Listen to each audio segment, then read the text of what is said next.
comrades, this is Shetty here, and welcome back to a brand new video. And inside today's video, I'm going to be going over what I watched in January and February.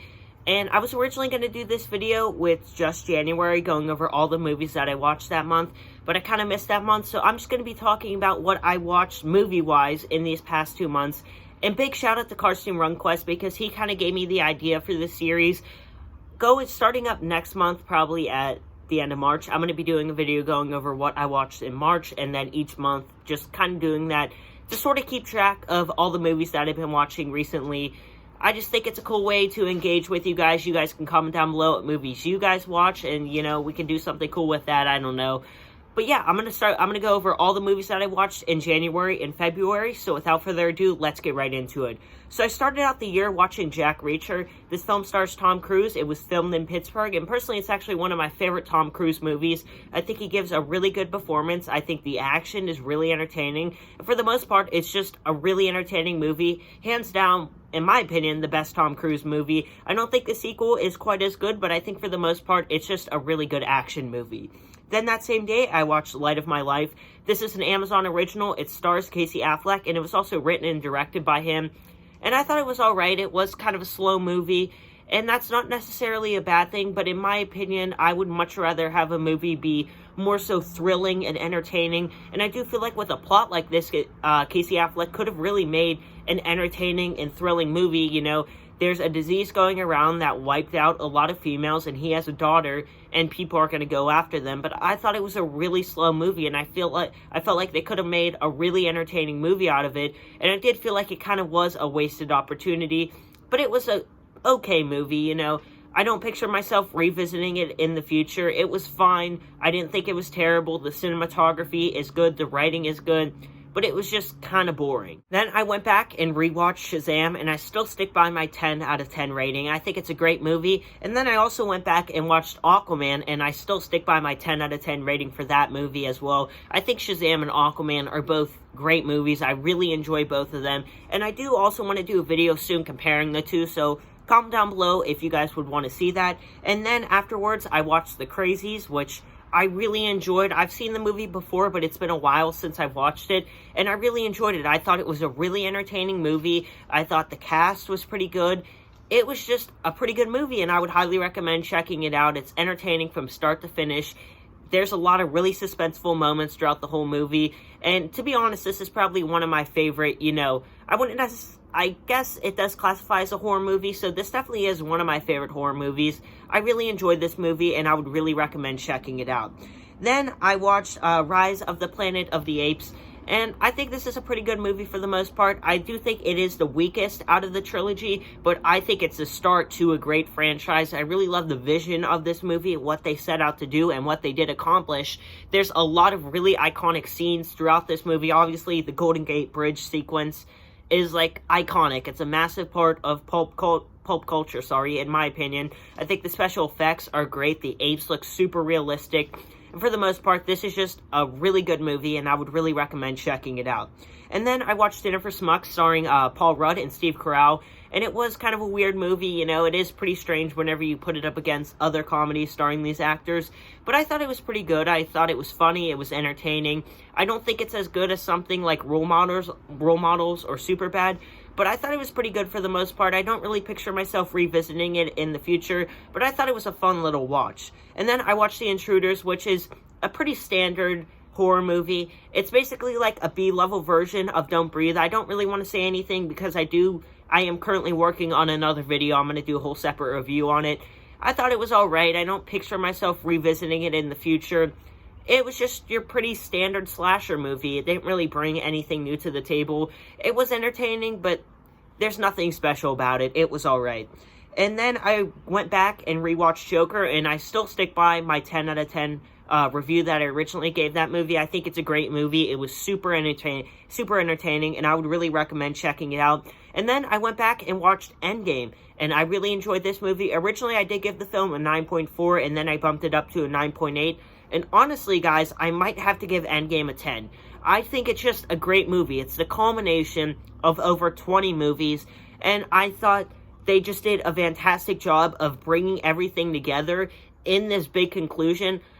I honestly, it seemed almost impossible for them to make a definitive end to everything that was set up, but I thought they did a great job of doing that. Obviously, this movie definitely does have its flaws. The whole Fat Thor thing kind of felt out of place. Professor Hulk was terrible in the movie, but it's just a really good movie. It's extremely well done, and regardless if you do like the MCU or you don't like it, you do have to agree that this film is extremely well done. It's just a really well-made movie, and I, personally, being a fan of the MCU, I really enjoy it. Then I watched Carriers. This movie recently just got added to Netflix towards the end of January.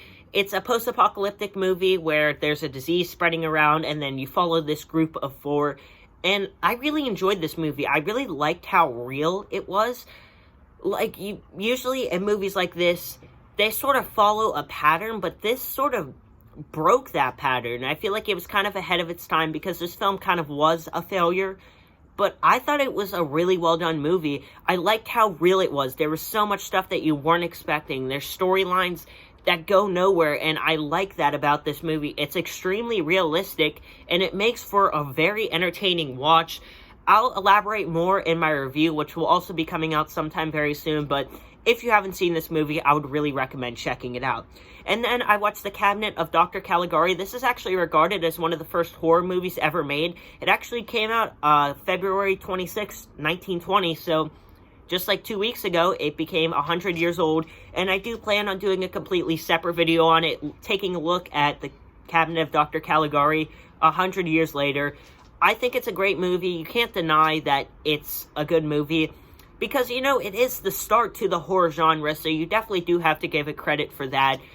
It was just a good movie. I really enjoyed it. I thought it was entertaining. The twists were surprising. And if you haven't watched it, I would really recommend checking it out. You can check it out on YouTube. It's free, you know. It's the first horror movie, so I can't say that it's bad. You know, obviously, I wouldn't say that I really, really enjoyed this movie. I do have some problems with it, but it's just a classic, and there's no denying that.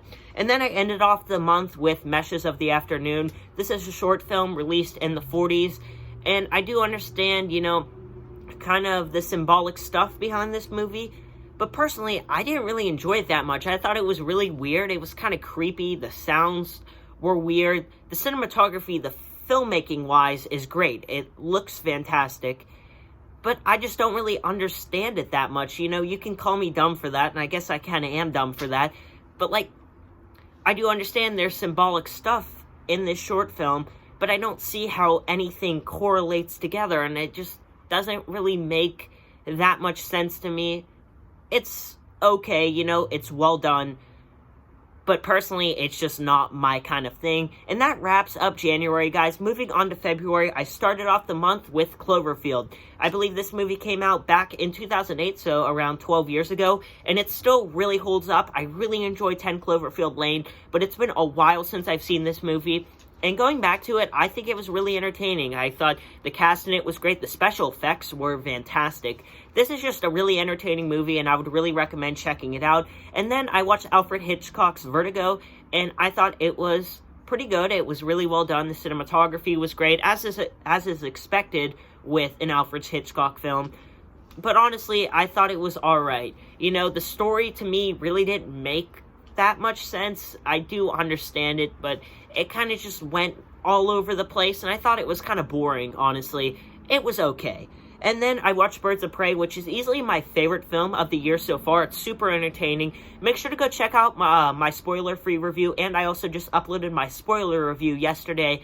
I really enjoyed the movie. I thought it was super fun, super entertaining. Like I said, go check out my review to see my full thoughts. And then I watched The Prodigy. I actually watched this film exactly a year after it came out, so on February 8th. And I really enjoyed this movie. I like that it's filmed locally. It takes place in Fox Chapel. Although I didn't really recognize, you know, anywhere where this film was filmed. But still, I think it's pretty cool that this film was filmed near where I live. But yeah, I enjoyed the movie. I thought it was really entertaining. A full-length review will be coming out very soon, so I don't want to really get full into my thoughts. Just stay tuned for the review. That'll be coming out sometime very soon. And then I watched Hale House LLC, and honestly, I didn't really enjoy this movie that much. You know, At first glance, I thought I would really enjoy it. I usually really enjoy this found footage style of films, but usually with these movies, it's like they're filming the documentary or show while the movie is going on, like simultaneously. Sorry, I can't say that word. But they're going on at the same time. They're filming the documentary as the movie goes along. But with this movie, it was edited together like an actual documentary, so it was supposed to be like they actually filmed a documentary and then it became a movie. And I just didn't really like that format that much. I thought it was kind of boring, honestly. I thought for the most part this film was very boring. I watched a lot of it, well, I watched the whole thing, but nothing really happened in it. It was just really boring. There was some suspenseful parts in it, but overall, I just thought this was a horrendous movie. The story makes zero sense, first off. And I'll have a completely separate video probably talking about this, ranting about this movie, because I have a lot of problems with this movie. I did not enjoy it whatsoever, and it got pretty positive reviews, which I was pretty shocked to see, because I think as a whole this movie sucks. And then I watched Breakfast at Tiffanys. This movie came out in the 60s, and it's regarded as a classic, and I can see why. I think it's a really entertaining movie. I think the cast in it, is great. It's not really my kind of movie, but I think it's extremely well done, and personally, I really enjoyed it whenever I did watch it.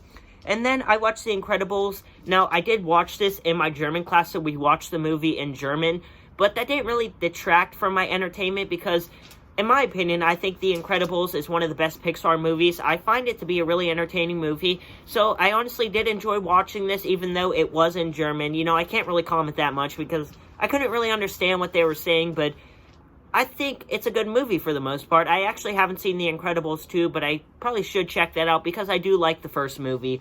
And then I watched The Gold Rush. This film came out in 1925 and stars Charlie Chaplin. It's actually regarded as one of his best movies, and I can see why. I thought it was really entertaining, extremely well done. I like the message of the movie. I wouldn't really say that it's funny. There are some really good visual gags throughout the movie. There's some good slapstick in there. But I thought it was alright. It was entertaining. For the most part, it's a good movie. I would recommend checking it out. And then I watched The Curse of La Llorona. This is part of the Conjuring universe, and I thought it was okay for the most part. I would say it's better than Annabelle Comes Home, but I don't think it's as good as The Nun or the main Conjuring movies. It's an entertaining movie, but it doesn't really do anything new. It's basically just your standard horror movie. It doesn't really bring anything new to the table.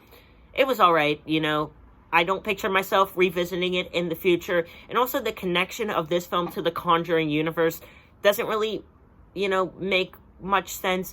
Really, the only thing that connects this film to the other Conjuring movies is the priest who showed up in Annabelle, and he might have been in the Conjuring movies. He shows up in this film, but it almost felt like something they added in reshoots to connect this to those movies.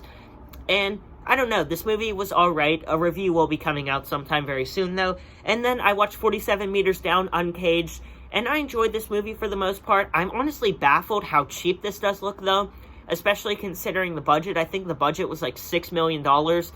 This definitely is like a bad movie. It has bad acting. It looks so cheap, especially considering the budget.